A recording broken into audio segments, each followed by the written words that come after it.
ایک دوست نے ایک سوال پوچھا ہے، مجھے اچھا لگا ان کا بات پوچھنا۔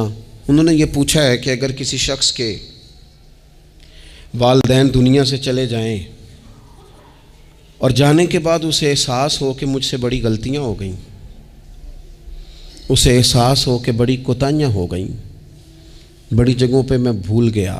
بہت سارے لوگوں کو پچھتاوا ہوتا ہے کہ یار بڑی چیزیں تھیں جو ہم کر سکتے تھے پر ہم سے نہیں ہو سکیں۔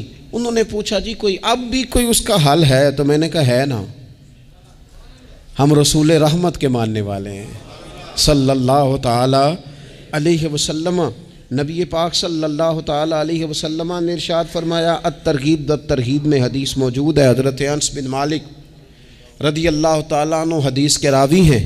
اللہ کے پیارے حبیب علیہ الصلاۃ والسلام نے فرمایا، جس بندے کے والدین یا دونوں میں سے کوئی ایک انتقال کر جائے اور وہ معاذ اللہ ان کا نافرمان ہو تو فرمایا پھر ان کے لیے دعا کرتا رہے، استغفار کرتا رہے، کرتا رہے، کرتا رہے، کرتا رہے، امید ہے اللہ اسے نیکوکاروں میں لکھ دے گا، وہ فرما برداروں میں آ جائے گا۔ شرط یہ ہے کہ وہ ان کے لیے استغفار کرے، دعائے مغفرت کرے، اب ان کے لیے وہ اب ہی شروع کر دے ان کو یاد کرنا، ابھی اس مقام پر آ جائے، ابھی کچھ سوچ لے تو اللہ تعالیٰ کی بارگاہ سے کرم کی امید ہے کہ اللہ اس نے جو زندگی میں اس سے غلطیاں ہو گئی، رب اس کی ان غلطیوں کو معاف کر دے گا۔ روز استغفار کرے۔ ایک دوست نے مجھ سے ایک دفعہ پوچھا تھا کہ حضرت صاحب والدین چلے گئے ہیں، ان کے لیے کیا کروں؟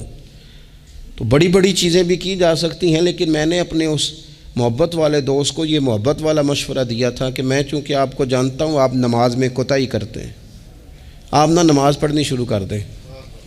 وہ کہنے لگے جی وہ تو میں پڑھوں گا، والدین کے لیے کیا کروں؟ میں نے کہا نماز پڑھیں، ہر نماز کی آخری رکعت میں کہو گے نا ربنا اغفر لی ولوالدی، کہو گے نا ہر نماز میں، تو کتنا بڑا اجر ملے گا آپ کے والدین کو۔ اور پھر وہ سارا اسلوب کہ پہلے آپ نے قیام کیا، پھر آپ نے رکوع کیا، پھر آپ نے سجدہ کیا، پھر آپ اتحیات میں بیٹھے، پہلے آپ نے اللہ کی بارگاہ کے اندر اس کی عبادت کرنے کا دھم بھرا، پھر اس کی وحدانیت کی شہادت دی، پھر اس کے محبوب پر درود پڑھا، اتنے سارے کام کر کے اب آپ نے آخر میں کہا ربنا اغفر لی ولوالدی، یا اللہ مجھے بخش دے اور میرے والدین کو بخش دے۔ تو بتائیے اللہ کتنا کرم فرمائے گا۔